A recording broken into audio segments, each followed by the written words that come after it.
So the green light on the drone now shows us that we are ready to take off. So grab your eBee SQ here on the side, next to the head. Shake it 3 times horizontally, and the light will turn blue. You wait for the light to turn to blinking green.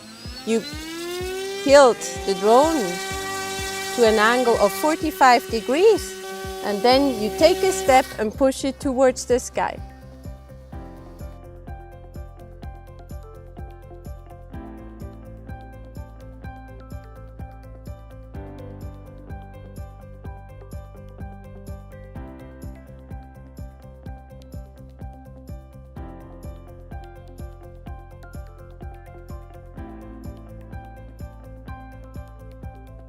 So during the flight, keep next to your ground station, watching the drone's position as well as the drone in the sky, and check your airspace if there is any other air traffic entering it so that you're ready to react.